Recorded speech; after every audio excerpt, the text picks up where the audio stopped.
हम भी जब 2018 में नवाज शरीफ साहब जेल में थे, मैं जेल में थी, तो मैं शायद वो पाकिस्तान की पहली खातून थी जिसको इन्होंने जेल में डाला, जिसके साथ इन्होंने बहुत जुल्म किए, लेकिन हमने इलेक्शंस का बॉयकॉट नहीं किया।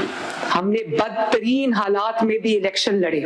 इलेक्शन का बॉयकॉट तब होता है जब आपको ये यकीन हो कि आप इलेक्शन हार जाएंगे, और जब आप मायूसी आपको घेर चुकी हो और जब आपको ये पता हो कि आपने इलेक्शन नहीं जीतना, मेरे लिए हालात अब खराब हो चुके हैं। बात ये है कि ये इलेक्शन का बॉयकॉट भी नहीं था। जिसको ये इलेक्शन का बॉयकॉट कह रहे हैं ना, इस तरह की मुनाफिकत मैंने अपनी पूरी जिंदगी में नहीं देखी।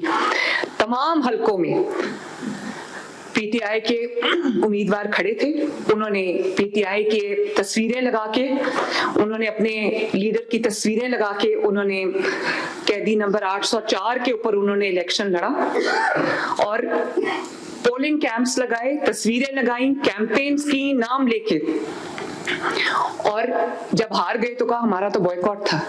तो मैंने कभी इतनी मुनाफिकत नहीं देखी कि उसको ओपन रखा कि अगर बॉयकॉट जो है वो उसके बावजूद हम जीत गए तो हम कहेंगे बॉयकॉट के बावजूद जो है वो लोग इतनी बड़ी तादाद में निकल आए और उन्होंने वोट दे दिया, और अगर हम हार गए तो हम कहेंगे हमने तो बॉयकॉट किया हुआ था। जब अवाम का पॉपुलैरिटी की बहुत दावे करते थे ना कि हम बड़े पॉपुलर हैं, किधर गए वो पॉपुलैरिटी के दावे? पॉपुलैरिटी के आगे कोई नहीं खड़ा हो सकता। पॉपुलैरिटी जब होती है तो धांधली के बावजूद, आपको याद है 2018 में जब मैं जेल में थी, नवाज शरीफ साहब जेल में थे, इलेक्शन जीतने के लिए तब भी इनको आरटीएस बंद करना पड़ा था, 5 दिन रिजल्ट्स रोकने पड़े थे। हमने तो बॉयकॉट नहीं किया इलेक्शन में, हालांकि हमें नजर आ रहा था कि हमारे साथ क्या होने वाला है, लेकिन अवाम के ऊपर एतमाद होता है, अल्लाह ताला के ऊपर भरोसा होता है इंसान को। हर जो पॉलिटिकल पार्टीज हैं वो कई बार इलेक्शन जीतने के लिए नहीं लड़ती। पॉलिटिकल प्रोसेस से जो ऑप्ट आउट करता है वो पॉलिटिकल, भाई हमारे बड़े चले गए, जनरल फैज हमीद जेल चला गया और उमर अता बंदयाल साहब घर चले गए, इमरान दार जजेस घर चले गए, तो हमने अब इलेक्शन ही नहीं लड़ना। मुस्लिम लीग नून के ऊपर भी बहुत कठिन वक्त आया, बहुत बुरा वक्त आया। आप सब मेरे बुजुर्ग भी बैठे हुए हैं यहाँ पे, सब इसके गवाह हैं, बल्कि सब ने ये मुश्किलात अपने ऊपर झेली हुई हैं। मेरी वालदा का जब इलेक्शन था 2017 के अंदर, तारीख का सबसे मुश्किल इलेक्शन था। उनको जब कैंडिडेचर उनका अनाउंस हुआ तो उनको बाद में कैंसर डायग्नोज हो गया, उनको जाना पड़ा मुल्क से इलाज के लिए, तो फिर मेरे वालिद को भी जाना पड़ा और मैं यहाँ अकेली थी। Maryam Nawaz versus the entire power of the state.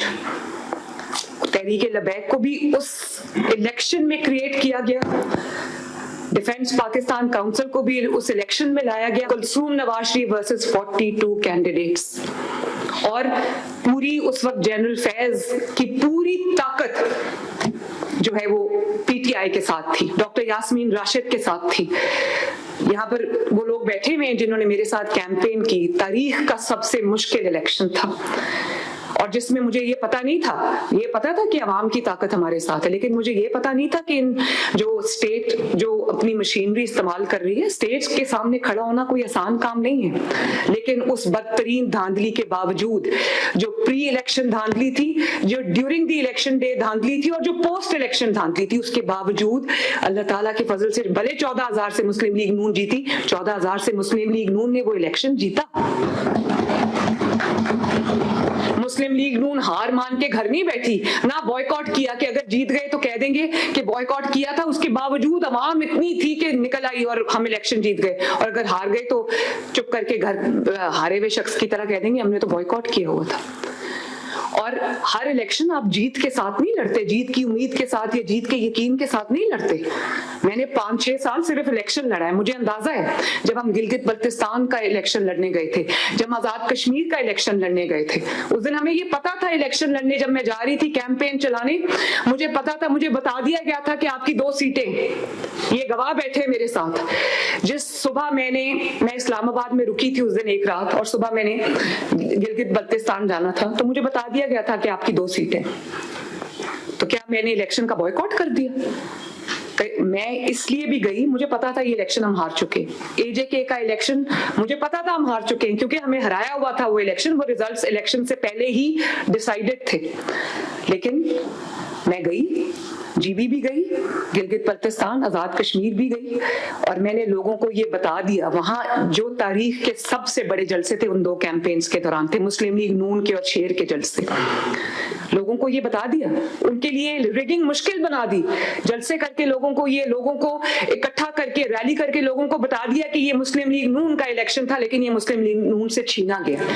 अगर मैं घर बैठ जाती तो वो तो उनकी रेगिंग वैलिडेट हो जाती, लोगों को ये पता चल जाता कि भाई ये तो हारे हुए हैं, तो मुनाफकत भी नहीं की।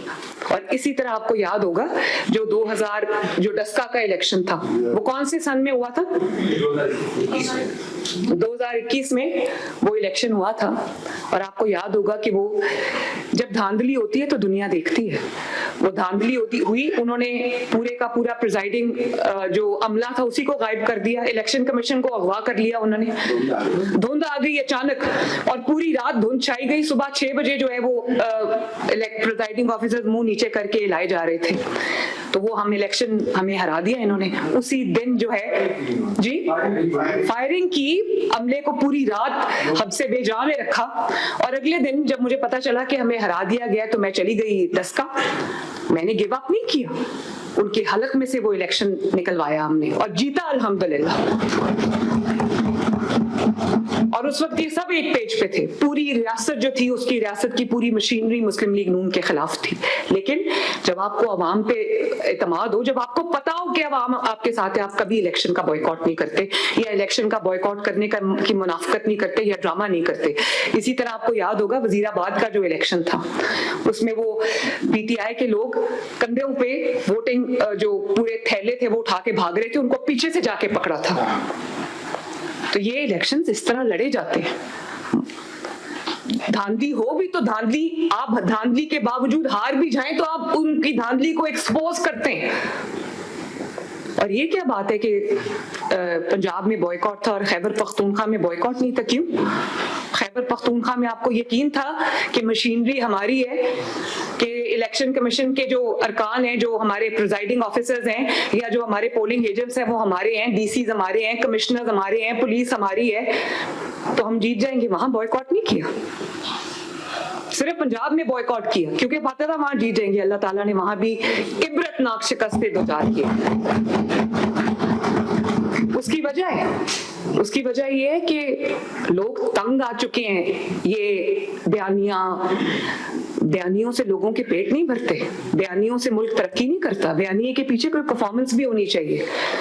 मैं तो पहले दिन से, जिस दिन से मैंने ओथ उठाया, मैं लोगों को यही बात अपनी तकारीर में समझा रही हूँ कि जो बयानिए की सियासत है ना, सिर्फ बयानिए की सियासत, जो अपने आप को जिंदा रखने की सियासत है, घर से निकल के कभी काम नहीं करना, 2 बजे से पहले उठना नहीं है, काम करना आता ही नहीं है। लेकिन बयानिया है जी, बयानिया क्या है? वो झूठा है, वो चोर है, उसको गिरबान से पकड़ लो, गाली निकालो, खवातीन का मजाक उड़ाओ,